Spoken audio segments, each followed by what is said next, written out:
珠海航展正式落幕。过去我们对珠海航展的印象，那就是中国赔钱搞武器展览，简单来说就是一个撒钱图好看的行为，实际卖出去的装备并不多。然而最近几年情况有了很大的转变，本次航展更是和以往完全不同。根据统计数据可知，本次珠海航展期间，我国签约订单总额直接超了398亿美元。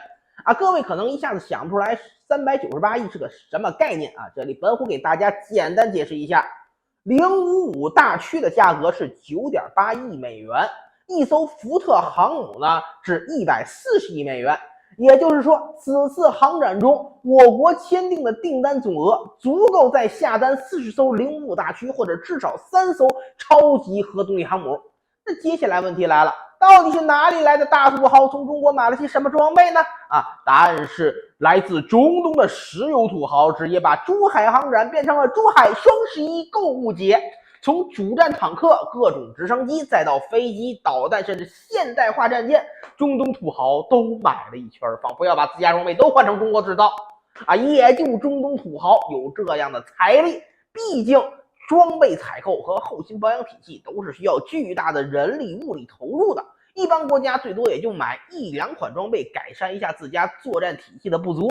总数上呢还买的不多。像中东国家这样直接大范围海淘真的做不到啊。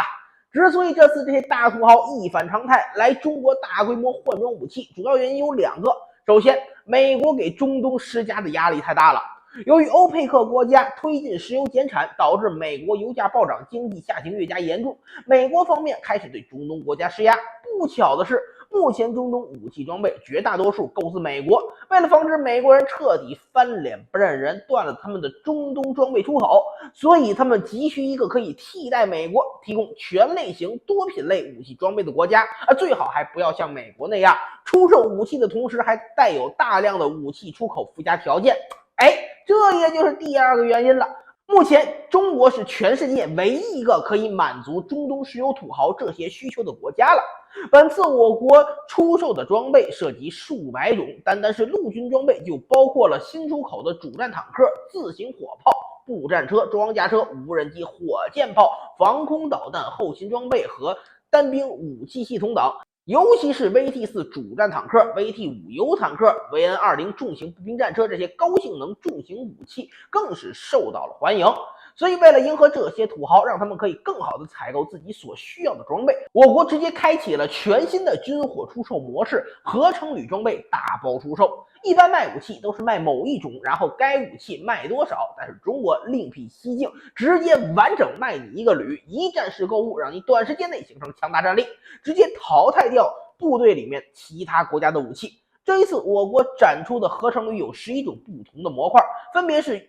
拥有高度信息化的旅指挥中心，还有侦察营、坦克营、机步营、炮兵营、无人机营、反坦克营、防空营、作战支援营、勤务保障营以及城镇作战增强模块，整个体系一应俱全，信息化程度相当之高。而且最关键的是，这些模块可以自由组装，根据自己实际战场需求订购不同的作战营来合成一个旅。可以说这种出口方式简直就是给有钱国家定制的。你不需要脑子思考自己需要什么装备，你只需要琢磨自己有什么需求，符合你需求的部队它就有了，你只管掏钱就行。掏了钱等于战斗力。当然，珠海航展面对的不仅中东土豪，还有一些经济较为拮据的国家，没关系，可以买经济适用款，也就是所谓的猴版合成旅，价格直接便宜了很多。至于更穷的也没关系，你甚至可以直接单独买某一个合成营，同样能起到战力提升、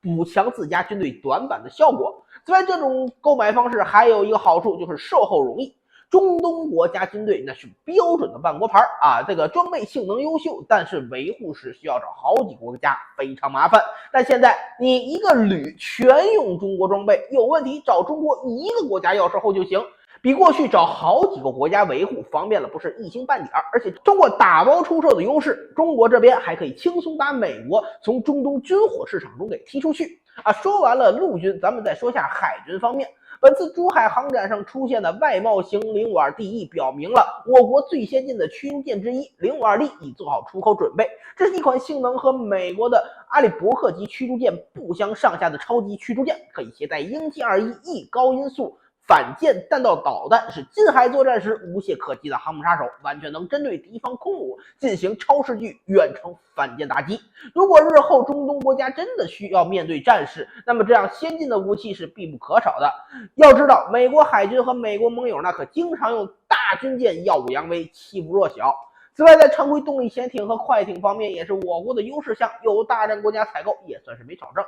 最后呢，就是导弹和空军了。相对于陆军和海军的火爆，导弹和空军还是略有些无人问津。买飞机的仍旧只有一些穷国，买了一些低端机型。导弹方面呢，由于有精确制导火箭弹抢生意，没卖出几个。不论如何，本次珠海航展，我国可以说是挣得盆满钵满，这足以证明中国装备在全球范围内已经得到了其他国家的认可。